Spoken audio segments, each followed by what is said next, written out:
O Vitor tem como objetivo me diminuir em comparativa autoridade com ele, quando ele me chama de rapaz.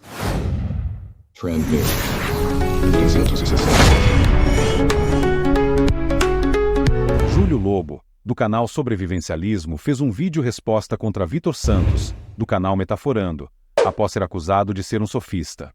O foco da discussão gira em torno de uma declaração feita por Renato Amoedo, mais conhecido como Trezoitão, em um podcast do canal Sobrevivencialismo.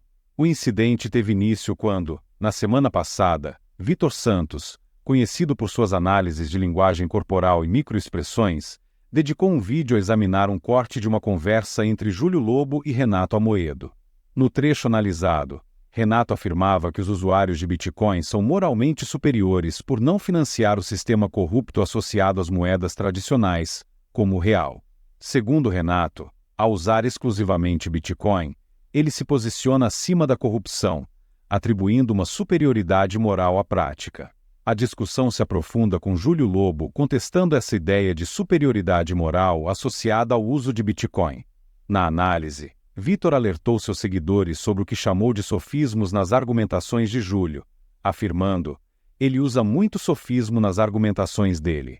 O Júlio Lobo, ele usa muito sofismo nas argumentações dele. Tem que tomar bastante cuidado em ver coisa desse rapaz aí. Tem que tomar muito cuidado. Ele é muito sofista, mas enfim. Um sofista é alguém que usa argumentos aparentemente lógicos e persuasivos, mas que na verdade são enganosos ou falaciosos, geralmente com o objetivo de convencer os outros ou ganhar debates, independentemente da verdade. Na Grécia Antiga, os sofistas eram professores de retórica e filosofia que cobravam por suas lições, muitas vezes associando-se a práticas argumentativas que priorizavam a persuasão sobre a veracidade. O termo sofista adquiriu uma conotação negativa ao longo do tempo, associada à manipulação intelectual e à falta de compromisso com a verdade. Ontem, o Júlio Lobo lançou um vídeo-resposta em seu canal pessoal. No vídeo, o sobrevivencialista responde à análise do Vitor, tendo como ponto central a acusação de sofismo feita por Vitor. Sabe aquela história de quando a gente não quer briga, a gente quer só fazer o nosso trabalho, mas quando alguém vem e fala algo tão sério como o que foi falado pelo Vitor nesse vídeo, eu simplesmente não posso ficar quieto. Eu tenho que explicar a situação e trazer o meu direito de resposta. Trazer para você a minha real explicação sobre o que aconteceu no contexto que ele analisou e também analisar a análise dele, para que juntos nós possamos entender o que é que verdadeiramente está acontecendo nessa história toda. Pois bem, o vídeo, como eu disse, trata-se de um corte de um podcast que eu fiz com o Renato Amoedo há 8 meses atrás. O problema começa na premissa básica dessa análise. O Vitor, como um especialista, precisaria verificar o conceito completo. Um especialista sabe muito bem que a gente sempre corre o risco de fazer uma análise míope de uma situação se você não conhece tudo o que está acontecendo. Enfim, intencionalmente ou não intencionalmente, ele acabou deixando de fora o começo dessa conversa, que é extremamente importante para entender o conteúdo desse corte.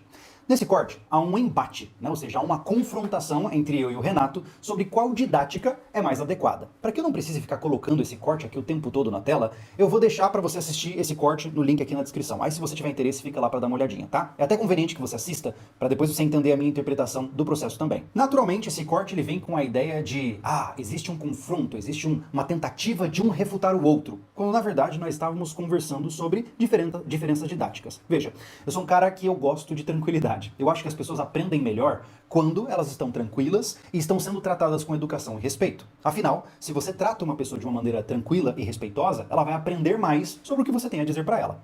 Já o Renato é um cara muito confrontativo e muito agressivo. E é por isso que eu questionei ele. Eu falei assim, cara, será que essa é a melhor forma da sua mensagem tocar as pessoas? Será que é dessa maneira mais agressiva que você realmente vai chamar pessoas para um lado que você considera positivo?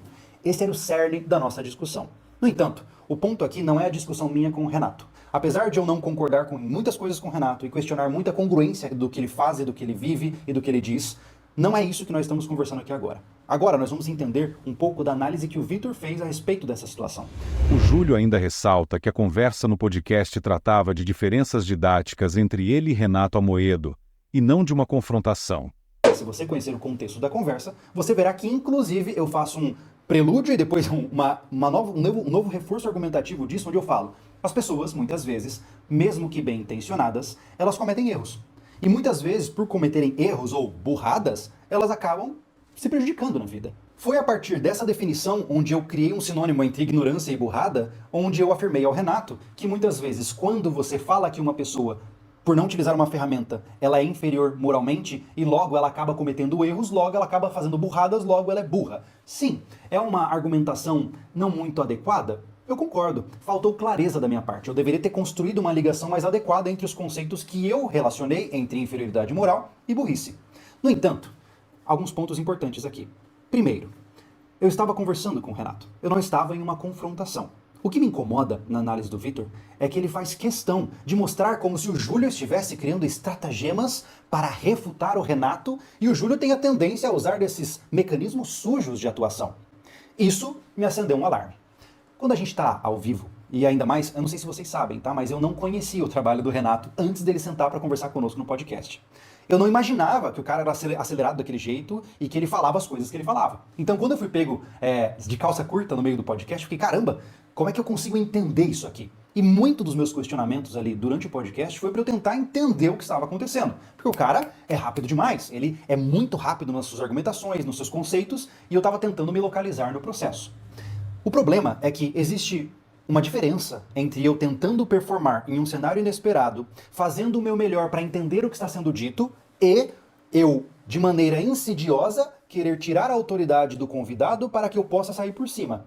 São dois caminhos totalmente diferentes. Ele também critica Vitor por imputar a ele má intenção e tentar diminuí-lo ao chamá-lo de rapaz. Então, parece que chegamos ao ponto principal dessa minha resposta, que essa análise não teve como intenção avaliar estratagemas de debate de acordo Schopenhauer. Não. Ela teve como intenção imputar má intenção à minha pessoa. Talvez agora você arrepie os pelos, mas vamos com calma. Vou explicar por quê, da onde eu estou tirando isso. Primeiro ponto. Todo criador de conteúdo que vive de temas em alta, ele geralmente pega vídeos recém-lançados para poder pegar o interesse público das pessoas e direcionar para aquela situação específica. O Vitor fez questão de pegar uma conversa que aconteceu há 8 meses atrás, e que o corte dessa conversa foi lançado há mais de 1 mês atrás. Ou seja, ele não tinha nenhum ganho de relevância ao utilizar este tema, que já era um tema que estava em dormência em relação à plataforma. Esse é o primeiro ponto.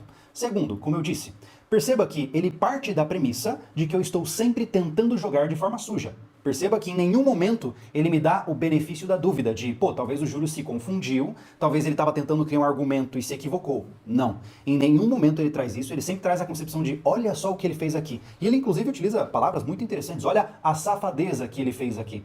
Ou seja, ele atribui o conceito de safadeza, a safadeza tem uma etimologia associada a uma conduta imoral, uma conduta suja, logo ele já vai criando juízo de valor sobre mim, sem que você perceba. Ou seja, começando a me colocar como o indivíduo que é o vilão da história. Onde realmente a proposta do Vitor com esse vídeo fica evidente é quando ele traz uma frase que eu até anotei aqui, ó. Esse rapaz faz muito sofisma, tem que tomar cuidado com ele, que é o trecho que você viu um pouco mais cedo aqui na nossa conversa. Perceba que nesse trecho nós temos uma evidência muito ampla de várias intenções ao mesmo tempo. Primeiro, a intenção de que o Vitor tem como objetivo me diminuir em comparativa autoridade com ele. Quando ele me chama de rapaz, ele está se colocando numa posição de senhor. Um jovem não vai olhar para outro jovem e dizer esse guri, esse garoto. Geralmente, você faz isso quando você quer ficar em cima de alguém em termos de uso de autoridade, de idade ou de prestígio. Então, logo de cara, ele diminui a minha história e a minha jornada me chamando de rapaz. Depois disso, ele causa um erro que eu considero ser terrível, que é o erro da supergeneralização. Basicamente, o que ele faz é ele pegar esse pequeno contexto, onde ele analisou, verificar uma intenção que eu não propaguei, e ele pega esta intenção que eu não tinha e espalha para muito do que eu falo. Veja que ele disse aqui, ó, esse rapaz faz muito sofisma, tem que tomar cuidado com ele. Ou seja, ele joga de forma abrangente de que eu tenho o costume de fazer isso várias e várias vezes e que você tem que tomar cuidado com o que eu falo. Júlio termina pedindo desculpas ao público por ter que tratar do assunto e deseja sorte a Vitor, reiterando que não busca conflito. Gostou do vídeo? Não se esqueça de curtir e se inscrever no nosso canal. Dessa maneira, você se mantém atualizado sobre os temas mais comentados da internet.